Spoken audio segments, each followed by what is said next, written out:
সাহিত্য সমালোচক বিশিষ্টবর্গ ও আমার সম্মুখে থাকা প্রত্যেক দর্শক মণ্ডলীদের যথাযথ স্থানে প্রণাম, শ্রদ্ধা, ভালোবাসা জানিয়ে সর্বোপরি যার নামে এই মেলা আজ 40 বছর পূর্ণ হলো তাকে জানাই করজোড়ে প্রণাম।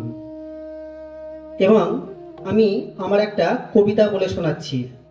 আমার এই কবিতাটি একটি রূপকধর্মী মিশ্র গদ্য কবিতা। কবিতাটির নাম ড্রাইভার।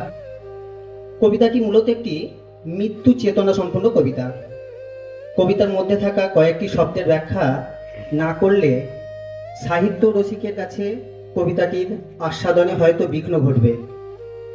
রসাস্বাদন সাহিত্যের মুখ্য বিষয়, তাই মহানুভব মঞ্চে উপবিষ্ট কবি সাহিত্যিকদের কাছে অনুমতি প্রার্থনা করে কবিতার শুরুতেই আমি কয়েকটি শব্দের ব্যাখ্যা একটু দিয়ে দিচ্ছি। এই কবিতার ভিতরে থাকা গাড়ি আসলে মানবের শরীর বা মানব শরীর। কবিতার ভিতরে থাকা ড্রাইভার আসলে আমাদের প্রাণ পাখি বা আত্মা। কবিতার ভিতরে থাকা যন্ত্রী আসলে ডাক্তার। কবিতায় থাকা রাজপথ বা মফস্বলের ছোট গলি আসলে মানবের বিচরণভূমি, এই বিশাল পৃথিবী। কবিতায় থাকা মালিক আসলে স্বয়ং পরমাত্মা তথা ঈশ্বর। কবিতায় বলা আছে ছোট্ট গাড়ির অ্যাক্সিডেন্ট আসলে অল্প বয়সে মানুষের মৃত্যুর ইঙ্গিতবাহী। কবিতায় থাকা ভাঙা চোরা গাড়ি আসলে বার্ধক্যজনিত মৃত্যু। পরিজনেরা আসলে মৃতের পরিবারের লোকজন। সকলের অনুমতি নিয়ে আমি আমার কবিতাটা পাঠ করছি। ড্রাইভার। শহরের মস্ত রাজপথ, সেই রাজপথে অনর্গল ছোট বড় গাড়ির আনাগোনা। মনে হয় কোনো গাড়ির ড্রাইভারেরই এই পথ অজানা নয়। মস্ত রাজপথ, কিন্তু অজানা জানের ভিড়ে জমজমাট সর্বক্ষণ।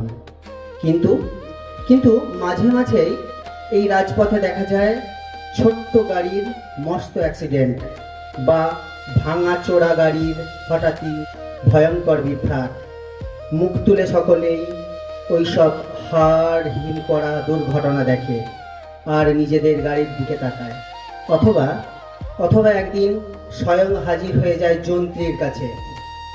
যন্ত্রীও সদা তৎপরতার সঙ্গে পরীক্ষা নিরীক্ষা চালায় ওই গাড়িটির উপর আর বলেন, বেশ ভালোই, কোনো তো সমস্যা দেখছি না। তারপর রাজপথের ছোট বড় গাড়ির ভিড়ে হারিয়ে যায় আবার গাড়িটি। রাজপথের ঢলের বাইরে মফস্বলের ছোট্ট সাঁকো, সেখানেই হলো চরম বিভ্রাট। হঠাৎ গাড়ির ড্রাইভার গেল নেমে। কোনো অ্যাক্সিডেন্ট নয়, কোনো বাদ বিবাদ নয়।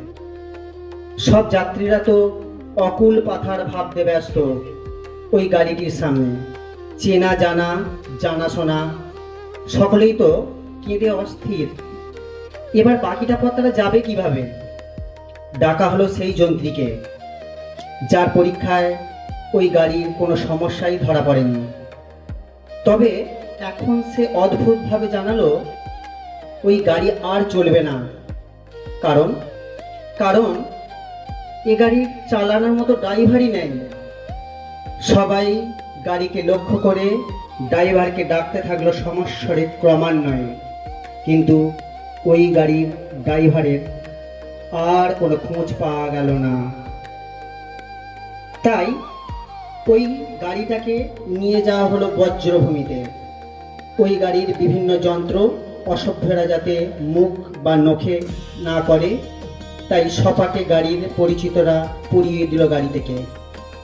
আর ওই গাড়ির ড্রাইভার হয়তো তখন হাজিরা দেয় তার মালিকের কাছে আর সহস্যা আবদার করে বসে আবারও একটা নতুন পক্ত গাড়ির আশায়।